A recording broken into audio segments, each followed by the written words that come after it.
मुंबई के अंधेरी इलाके में सुबह की धूप एक छोटे से घर के अंदर फैल रही है। 75 साल की श्रीमती गुप्ता चश्मा ठीक करती है और घबराते हुए उस पुराने लैंडलाइन फोन की ओर बढ़ती है जो लगातार तेजी से बज रहा है। उधर हजारों किलोमीटर दूर कंबोडिया के एक अंधेरे और घुटन भरे कमरे में दर्जनों लोग हेडसेट लगाकर कंप्यूटर स्क्रीन पर तेजी से टाइप कर रहे हैं। उसी समय एक दूसरे कमरे में एक युवक नकली पुलिस वर्दी पहनकर कैमरे के सामने गुस्से में चिल्ला रहा है। उसके पीछे दीवार पर गांधी और अंबेडकर की तस्वीरें टंगी हैं, मानो वह सचमुच किसी भारतीय पुलिस थाने से पूछताछ कर रहा हो। मैं मुंबई पुलिस से एसीपी शर्मा बोल रहा हूँ। आपके नाम पर ड्रग तस्करी और मनी लॉन्ड्रिंग का मामला दर्ज हुआ है। अगर आपने अभी तुरंत 50 लाख रुपए का जुर्माना जमा नहीं किया तो आपको गिरफ्तार कर लिया जाएगा। सर, मैं सच में कुछ समझ नहीं पा रही हूँ। कृपया मुझ पर भरोसा करें और ऐसा मत कीजिए। श्रीमती गुप्ता की आवाज में डर महसूस होते ही कंबोडिया में बैठे उस नकली अफसर के चेहरे पर एक शातिर मुस्कान उभरती है और उनके मन में एक सवाल, क्या सच में किसी अपराध में फंस गई हैं या यह कोई बेहद खतरनाक धोखा है? ये सवाल सिर्फ श्रीमती गुप्ता तक सीमित नहीं है, बल्कि उन हजारों लोगों का भी है जो रोज ऐसे कॉल्स का शिकार हो रहे हैं। A 39-year-old software engineer lost 11.8 crore rupees. Victims are accused of crimes like money laundering or tax evasion. The digital arrest. Digital arrest. Digital arrest. Digital arrest. Digital arrest scam.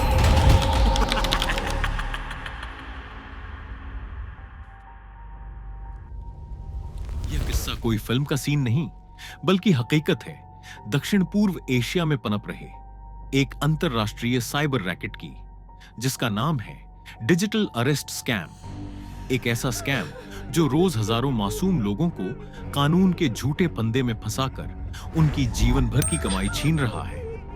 इस scam की जड़ें Cambodia से इतनी गहरी तरह जुड़ी हैं कि यह उस देश की जीडीपी के आधे हिस्से जितना पैसा कमा रहा है। सुनने में थोड़ा असंभव लगेगा, लेकिन माना जाता है कि ये स्कैम नेटवर्क हर साल करीब 12 अरब डॉलर्स मतलब 1 लाख करोड़ रुपए से ज्यादा कमा रहा है। पिछले कुछ सालों में एशिया में अपराध का एक नया चेहरा उभरा है। 2019 के बाद जब चीन ने गैर कानूनी ऑनलाइन गैम्बलिंग और डिजिटल स्कैम्स पर क्रैकडाउन किया, तो वहां के क्रिमिनल सिंडिकेट्स ने अपने ऑपरेशंस दूसरे देशों में शिफ्ट करना शुरू कर दिए। कंबोडिया के ढीले cyber laws, high level corruption और आसान वीजा नियमों की वजह से यह जगह इन गैंग्स के लिए एक परफेक्ट सुरक्षित ठिकाना बन गई।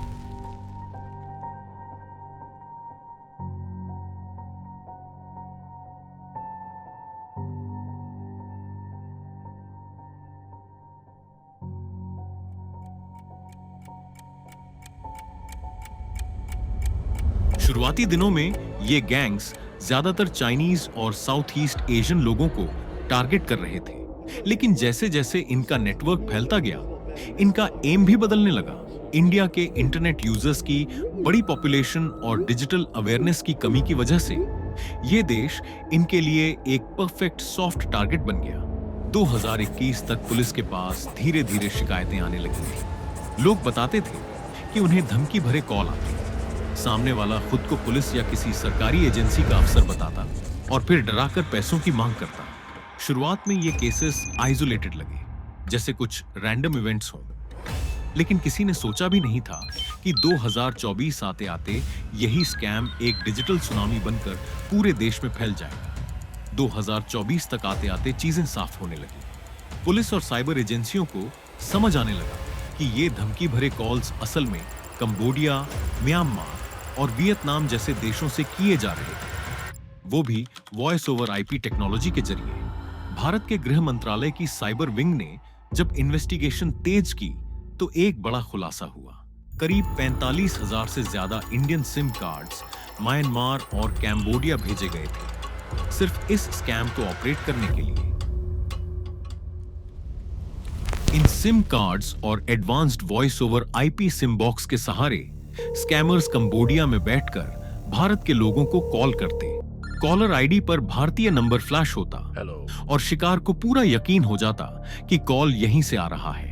यही धोखा इस पूरे फ्रॉड की सबसे खतरनाक चाल थी और इसी चाल के चलते थोड़े ही समय में भारत में शिकायतों की एक सुनामी सी आ गई। दिन दहाड़े लोगों के बैंक अकाउंट से लाखों रुपए गायब होने लगे और हर केस में कहानी लगभग एक जैसी होती।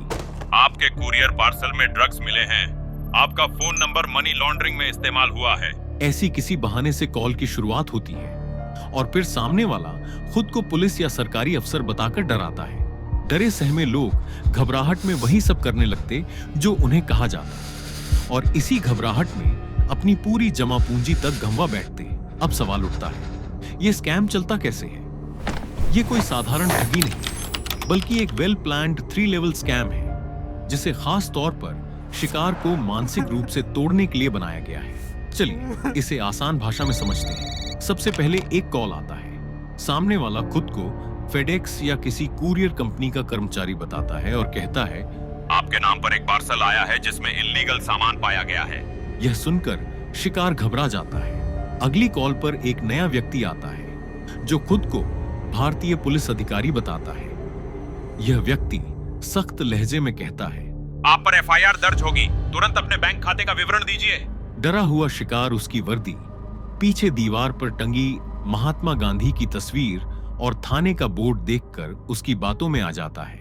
कुछ देर बाद कॉल में एक सीनियर ऑफिसर जुड़ता है जो खुद को सीबीआई या एनफोर्समेंट डायरेक्टरेट का अधिकारी बताता है। शिकार को वीडियो कॉन्फ्रेंस पर एक नकली अदालत या दफ्तर दिखाया जाता है। वहां यह अधिकारी गंभीर कानूनी धाराओं जैसे यूएपीए, एनडीपीएस, एफईएमए, आईपीसी का नाम लेकर धमकाता है और कहता है कि आप बड़े अपराध में फंस चुके हैं। आखिरकार शिकार को यह यकीन दिला दिया जाता है कि कानून से बचने का एकमात्र रास्ता है कोऑपरेट करना, यानी पैसा देना। इस स्कैम को और बेहतर समझने के लिए हमें कंबोडिया के उन शहरों में जाना होगा जहां यह नेटवर्क सबसे मजबूती से जड़ें जमा चुका है। सबसे पहले बात करते हैं सिहानुकविल की। सिहानुकविल पहले कंबोडिया का एक शांत समुद्री किनारा हुआ करता था, लेकिन अब यह शहर सिन सिटी के नाम से मशहूर है। इस शहर में एक तरफ तो चाइनीज इन्वेस्टमेंट से बने आलीशान कसीनो और होटल हैं, तो दूसरी तरफ इन्हीं इमारतों के अंदर और ऊपर के फ्लोर्स में छिपे हैं स्कैम सेंटर्स, जहां से पूरी दुनिया को निशाना बनाया जा रहा है। कंबोडिया की राजधानी फ्नोम पेन्ह भी इससे बच नहीं पाई है। शहर के बाहरी इलाकों में कुछ इंडस्ट्रियल जोन अब स्कैम सेंटर्स बन चुके हैं। यहाँ का मैंगो पार्क नामक जोन खास है, जिसे लेकर कई बार रिपोर्ट्स आ चुकी हैं। इसके अलावा बॉर्डरिंग रीजन जैसे पोईपेट और बावेट भी ऐसे ही स्कैम हब्स बन चुके हैं, क्योंकि यहाँ से अपराधियों के लिए पड़ोसी देशों में भाग जाना बेहद आसान है। तो आखिर सवाल ये है, इतना बड़ा रैकेट चल कैसे रहा है? कौन सी ताकतें इन स्कैम सेंटर्स को सुरक्षा देती हैं? और ये नेटवर्क साल दर साल और मजबूत कैसे होता जा रहा है? जांच आगे बढ़ते ही उंगलियां सीधे कंबोडिया के टॉप पावर सर्कल्स की ओर उठने लगती हैं। एमनेस्टी इंटरनेशनल ने अपनी एक रिपोर्ट में साफ कहा, कैम्बोडियन सरकार की लगातार नाकामी कोई कोइंसिडेंस नहीं बल्कि एक पैटर्न है, और ऊपर तक की मिलीभगत के बिना यह इंडस्ट्री सरवाइव ही नहीं कर सकती। इस रिपोर्ट में कई बड़े नाम सामने आए हैं। पूर्व पीएम हुन सेन के भतीजे और मौजूदा पीएम हुन मैनेट के कजिन हन टू पर हुयोनी ग्रुप से जुड़े होने का आरोप है। यह वही कंपनी है जो इस स्कैम में शामिल मानी जाती है। लाई योंग फाट रूलिंग पार्टी के मंत्री पर साइबर स्कैम्स और फोर्स्ड लेबर में शामिल होने का आरोप है, और कॉक आन एक ताकतवर सीनेटर पर आरोप है कि उनके कसीनो और रिसोर्ट्स में ही स्कैम सेंटर्स चलाए जाते हैं। इन रिपोर्ट से तस्वीर साफ हो जाती है। चीनी क्राइम सिंडिकेट्स के पास पैसा और टेक्नोलॉजी है, और कंबोडियाई एलीट के पास जमीन, सुरक्षा और कानूनी संरक्षण दोनों मिलकर एक ऐसा नेटवर्क चला रहे हैं जिसे तोड़ पाना बेहद मुश्किल है। लेकिन इस स्कैम की सबसे डरावनी बात इसका बड़ा पैमाना या राजनीति नहीं है, बल्कि इसके पीछे छिपी ह्यूमन ट्रेजेडी है। नुकसान सिर्फ बैंक खातों के घटते आंकड़ों तक सीमित नहीं है, बल्कि उन हजारों जिंदगियों का भी है जो इस स्कैम के चलते बिखर जाती हैं। एक तरफ वे लोग हैं जिन्हें फर्जी कॉल्स ने कंगाल कर दिया। कई बूढ़े नागरिकों को उनकी कम डिजिटल समझ के कारण निशाना बनाया गया।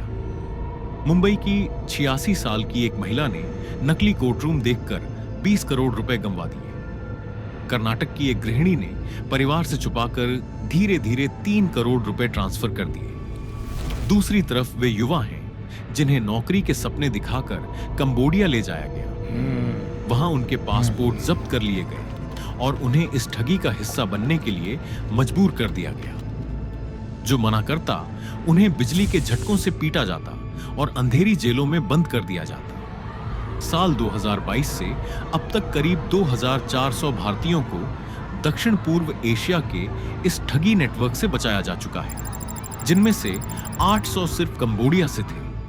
लेकिन अनुमान है कि 5000 से अधिक लोग अभी भी वहीं फंसे हुए हैं, घर लौटने के इंतजार में। इस स्कैम ने दोनों तरफ की जिंदगियां तबाह कर दी हैं, जो लूटे गए और जिन्हें लूटने पर मजबूर किया गया।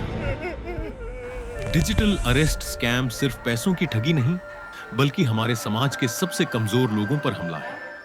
यह कहानी सिर्फ कंबोडिया या चीन की नहीं, बल्कि भारत की भी है। जब तक हम समझदार नहीं होंगे, ये जाल और फैलता रहेगा। आखिरकार सवाल यह है, क्या हम डर के आगे झुकेंगे या सच को जानकर इस जंजाल से निकलेंगे?